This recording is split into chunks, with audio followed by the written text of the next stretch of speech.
This Week in Richmond is made possible in part by Alpha Natural Resources, an energy company dedicated to respecting the land. Alpha Natural Resources, we power the world through the energy of our people. Everywhere there are lighting poles, there's one more opportunity to save money. Intelligent Illuminations provides cost-effective wireless lighting solutions for roadway or area outdoor lights. Kanawha Valley Arena, Virginia's cowboy town, hosts Civil War reenactments, ATV rodeos, mud bogs, diesel truck pulls, and high school rodeo finals. The Virginia Chamber of Commerce, the voice of the Virginia business community, working in the legislative, regulatory, and political arenas to promote the free enterprise system. Additional support is provided by these sponsors.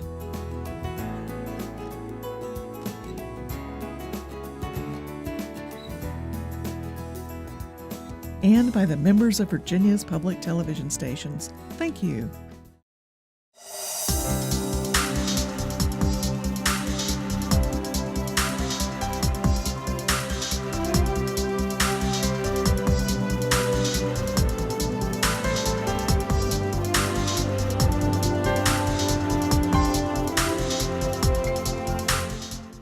Welcome to This Week in Richmond, and a welcome back to Secretary Todd Haymore. Todd, we're glad to have you back, Thanks. Secretary of Agriculture and Forestry. And as we have ended, except for Reconvene Day, have ended the 2013 legislative session, interested in your reflecting on where the Secretariat is, not just on legislation, but on other exciting announcements have been made and other information. We have some websites we're going to put up on from time to time on the screen, and thanks for sending that PowerPoint over of a recent presentation, so we'll be using some of it. So start wherever you would like and inform our viewers about the exciting, very exciting news in agriculture and forestry. David, thanks. It's an honor to be back with you. I appreciate the interest that you and your viewers have in agriculture and forestry, the two largest industries in the state. That's right. It has been a busy year, basically, since we met last. We had a really nice General Assembly session. We had several nice legislative items that went through without any great debate or consternation. We had several budget amendments that are going to provide more resources for exports, which is a top focus of mine, and also for agricultural development prospects. So really good session, and as always, it's a pleasure working with the members in the House and the Senate, particularly our leaders for agriculture, Senator John Watkins in the Senate and Delegate Steve Landis in the House. They are both great champions of the things that we're trying to do from the governor's office to promote agriculture and forestry, not only here in Virginia, but around the country, and probably just as important around the world. Last week, we announced at the Governor's Conference on Agricultural Trade, the 5th Annual Governor's Conference on Agricultural Trade, that exports, agricultural and forestry exports from the Commonwealth had reached an all-time high of $2.61 billion. That was about a 12% increase over the previous record high, which was set in 2011, of about $2.35 billion. So great year for agricultural exports, and really important because we still have a stagnant economy. As much as we want to see the turnaround, things are still progressing in a very slow, much slower than we would prefer manner. But agricultural exports are really, really key for our farming community. It's estimated by USDA that about 30% of all farm income is coming off of from exports. And one of the figures that strikes me, or two figures that strike me as most important, is that for every dollar out from a state in exports, there's a $1.40 return or economic activity generated back in that state. So for every dollar out, $1.40 return back in state. And I'm not very good at math, but I believe that the $2.61 billion in agricultural exports in 2012 translates to about $3.7 billion back into Virginia. And again, that's everything from the port, where the products are going out of, all the way back down the business chain to our producers at the farm. So you're catching a lot of people, a lot of jobs, a lot of industries, everybody from your shipping companies, your storage companies, your banks, and financing units, a lot of people along the business chain. So exports are very, very important. We're very blessed in Virginia to have a diversified portfolio of products where they're in demand in the world market, and we also have a diversified portfolio of of countries that we're exporting to, which is key because as we have global recessions and downturns in the economy and specific regions are having good times or having bad times, Virginia is able to weather the storm. So a lot there in the last few weeks with the General Assembly session and the export announcement we made last week, but all good news, thankfully. We really don't have a lot of bad news to talk about in agriculture and forestry, and we hope to keep it that way. We'll put up on the screen your website for your secretariat, because there's news releases about the exports that you're talking about that good information. We try to have a lot of information there. Obviously, there's more information. That website is tied back to the governor's office, and the governor's office keeps track of everything that we're doing. Also, they're sending out the news releases that whether it's coming from my secretariat or another secretariat. So, yes, thank you. The website is available and does contain information. And if there's something there that's not there, there's a link to contact our office, and we can help you track down the information that you're looking for or connect you to the right people for that information.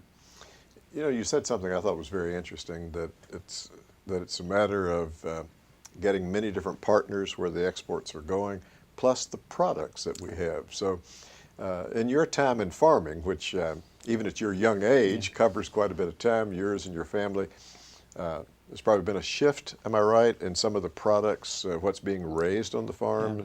It's much more diversified. I mean, Virginia's been known for years and years and years with leaf tobacco, row crops, and certainly livestock. But now, I mean, we're very diversified. Soybeans are the crop that are really, really coming on strong in Virginia. We've had great increases in production over the last few years. I believe from 2011 to 2012, an additional 30,000 acres of soybeans were planted in the state of Virginia, and we're expecting another large increase because of the amount of soybeans that are going into the global marketplace.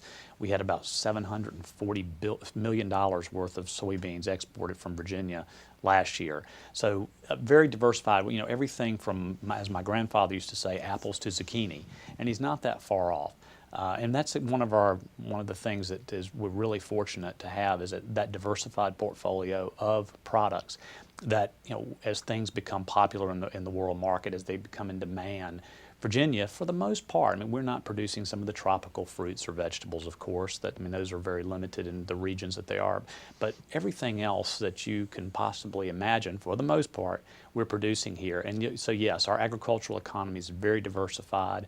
We've got different regions of the state producing different products, whether it's, again, row crop production or livestock. Our grape industry, the wine grape industry, is really coming on strong with all the things that we're doing to promote Virginia wine. Our apples, again, are going all around the world. Just really, really great success stories. So, yes, I think we have a very diversified economy as it relates to agriculture and forestry products, and it's one that we should be capitalizing on. We have these new people, new trade representatives in the global marketplace in countries and regions around the world that are out there beating the bushes, trying to find new opportunities to connect our private sector producers and exporters here with companies far away. So those things are all coming together to help get those diversified portfolio of products into the marketplace.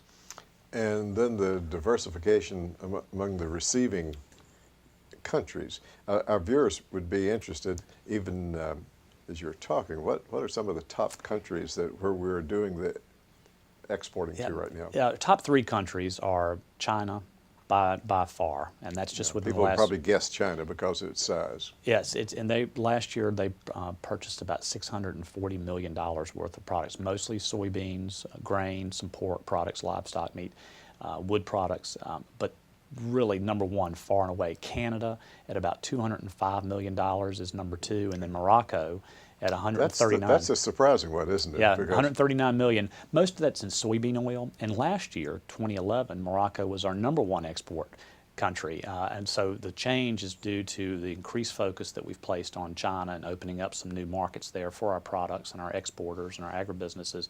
But also there's a little trade dispute between Morocco and the United States on some of the soybean oil that we're shipping there. It's a phytosanitary issue. There's a lot of people involved trying to rectify that. But that's a great example of how you can be the largest export country or recipient one year, and then because of things beyond farmers' control, beyond an exporter's control, beyond the Port of Virginia's control, it can change. Another great reason to have a lot of countries that we're exporting to.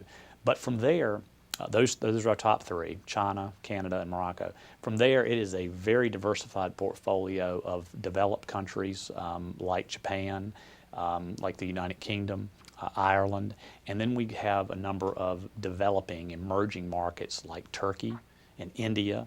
India's exports have skyrocketed since we placed a strong focus there, about 460% increase from 2011 to 2012. And then last but not least is a group of countries that we call our unconventional markets, places like Cuba and Venezuela being in the news recently because of the death of Hugo Chavez. Both of those countries, we've really made a strong effort because it's legal. You can export agricultural products there. They're relatively close, certainly with Cuba, 90 miles off the coast of Key West. Venezuela and Latin America, just a very short shipment away or an air transfer away for our products. We've really made a strong push in those countries to expand the market. And both of them last year were about $66 million worth of products. In fact, Virginia is now the second largest exporter in the United States to Cuba as it relates to agricultural products. And I hear a lot of times from people around the state, well, I didn't know we could sell anything to Cuba. Yes, we can. Agricultural products are one of the handful of things that we can send. And our farmers are benefiting from that trade. Our soybean producers, our apple producers, pork and poultry producers are all benefiting from that trade. So again, a very diversified portfolio of countries, emerging markets, developed nations, and just some ones that we consider unconventional, just a little different to trade with. But the strategic plan that the governor asked us to put in place back in really the end of 2009 when he was still governor-elect, and then fully implemented in 2010, was the right thing to do. Governor's a wise man. He said, if we're going to achieve these goals, we've got to have a strategic plan. Todd put it in place with your team, and it's yielding very, very positive results. I'll have to make a comment about Cuba because I think as farmers and others would say, didn't know we could export there. It's the folks in Washington, different administrations, different parties. It's not, you can't blame any one particular one where they've kept us from being able to travel, go and to visit Cuba. So yeah, glad we could do the exporting of it. We can, and it's important. This was a change in policy in the latter stages of the Clinton administration, basically in 2000.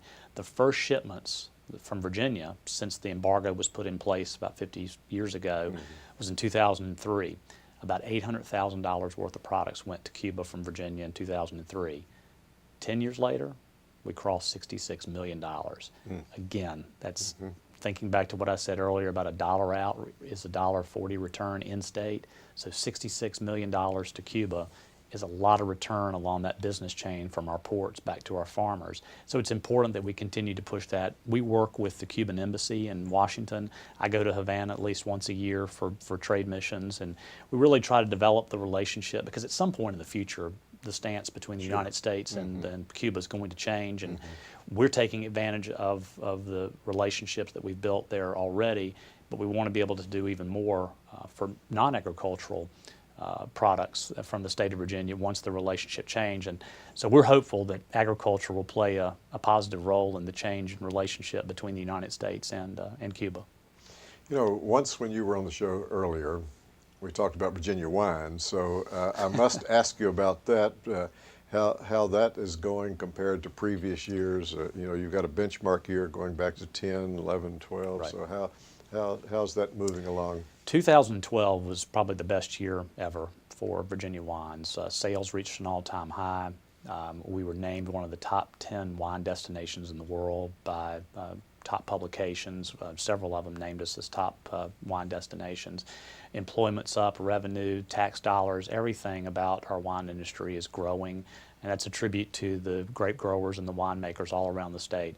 We're very, very fortunate, again, like with just agriculture in general, very diversified portfolio of products. Well, we're very diversified as our wine industry is concerned. Everybody knows that Albemarle County region and Central Virginia is producing outstanding grapes. Everybody knows about Northern Virginia and the Loudoun, Fairfax areas, but we really are producing outstanding wine from all around the state, from Southwest Virginia to the Eastern Shore, Northern Virginia, as I just mentioned, all the way down to Southside Virginia, where I'm from. Some of those old tobacco farms and that red clay is now producing grapes that are being turned into nice wine. So yeah, 2012 was an outstanding year, all-time high in sales, about 5.8 million bottles shipped out of Virginia, or sold in Virginia or shipped out. We had major increases in exports from Virginia, mostly to Europe and also to China, but those are two of the fastest growing wine markets in the world.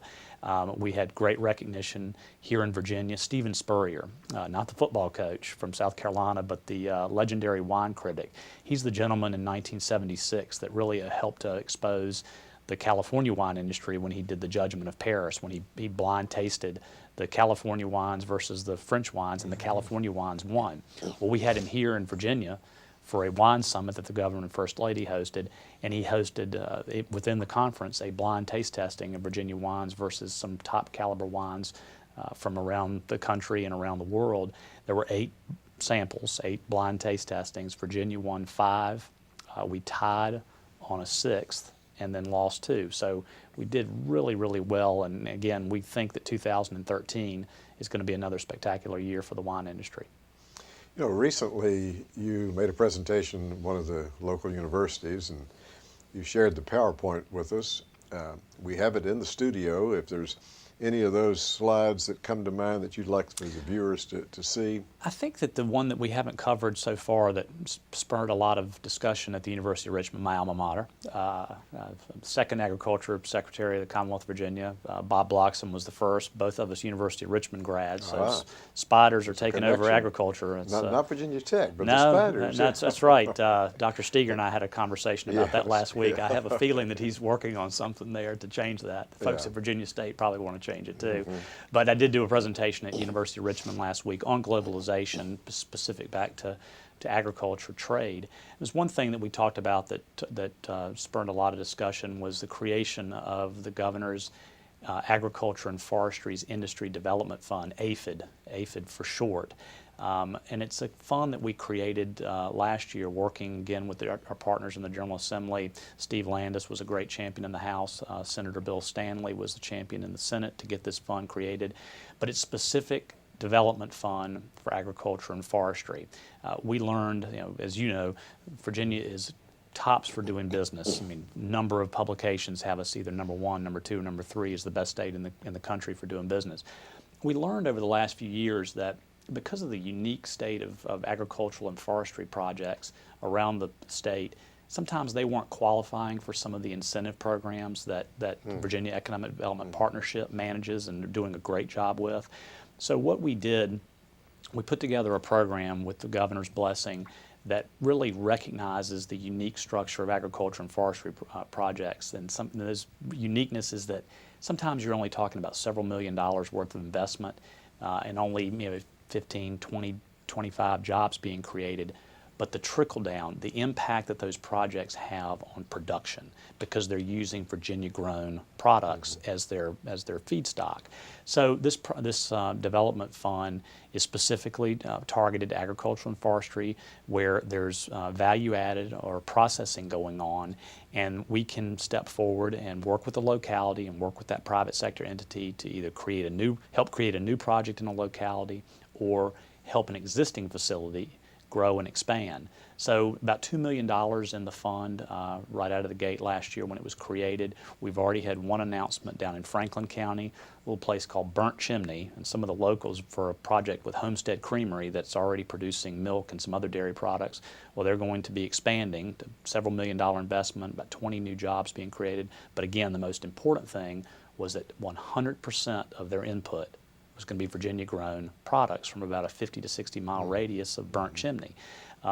We've got a couple of more projects that are coming out, one up in the Shenandoah Valley and another down just below Roanoke we're partnering with VEDP, the Economic Development Partnership, as agricultural development and VEDP working together, which is again something that the governor said that he wanted to see not only out of this Economic Development Fund, but just in general, no silos approach. All these entities that are promoting economic development working together for the betterment of the Commonwealth.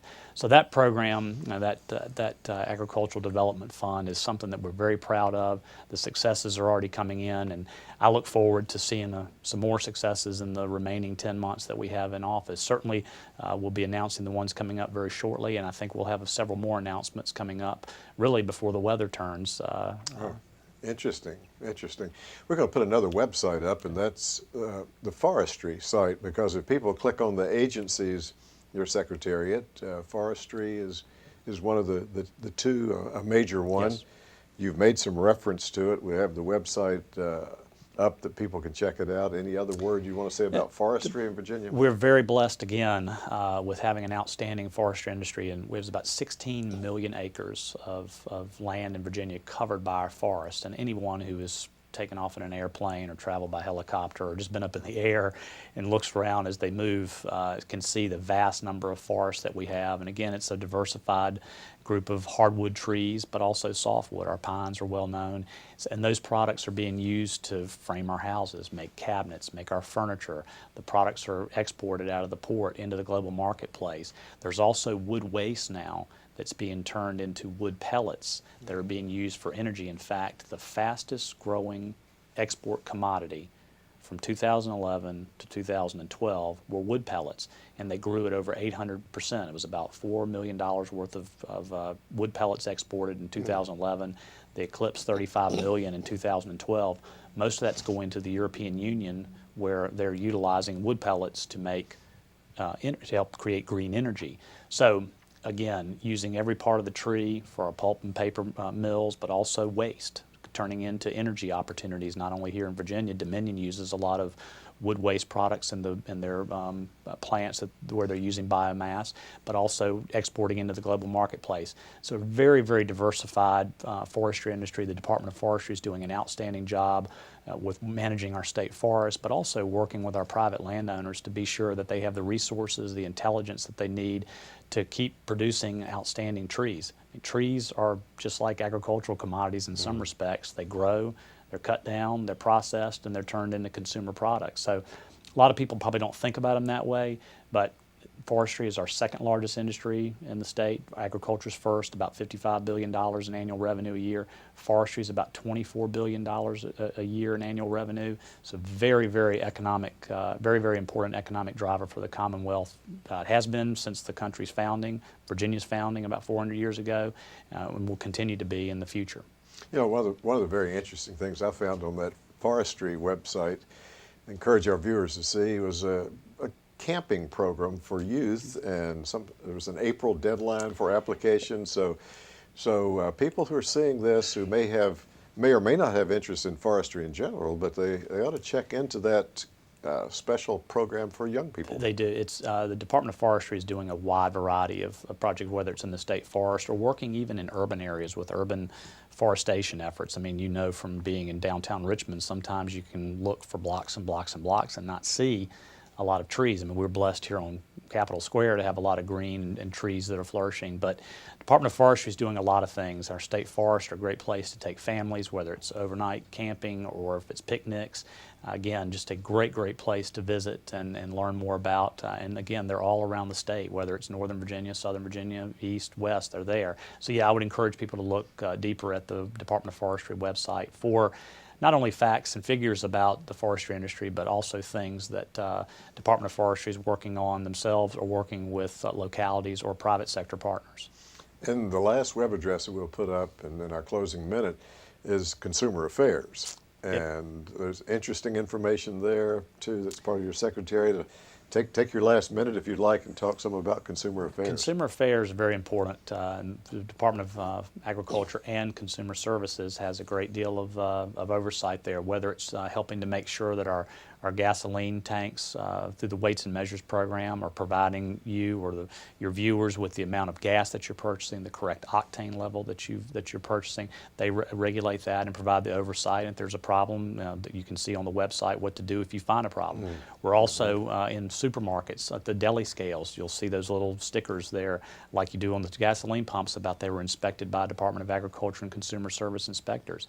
And making sure that when you buy that pound of beef or the pound of turkey or the pound of Swiss cheese, you're getting what you paid for. They're also making sure that our food is safe and healthy and wholesome through our food safety inspection program. So a lot of different things in a diversified agency like the Department of Agriculture and Consumer Services, but the consumer services piece largely goes sometimes under the radar because people think agriculture and they really don't think about the other side, but those staff out there, particularly in our weights and measures program, are doing great job making sure that you're getting what you pay for. Secretary Todd Haymore, we thank you so much for once again being on This Week in Richmond and informing our viewers, and we wish you the very best in this year, and may 2013 be a banner year. Thanks, David. I appreciate it. Thank you.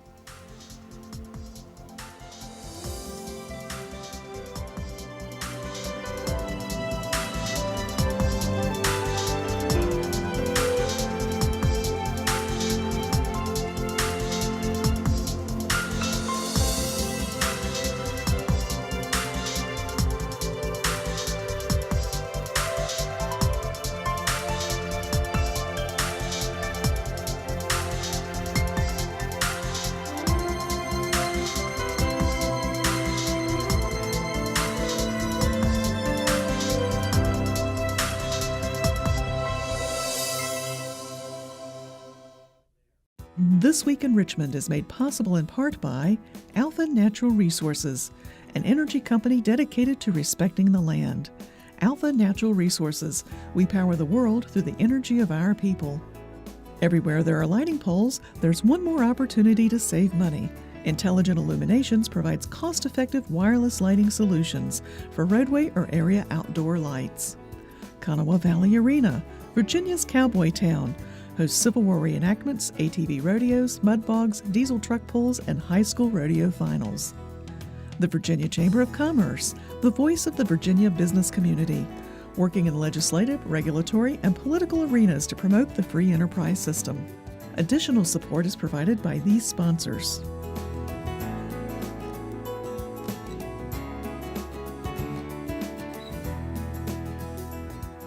And by the members of Virginia's public television stations. Thank you.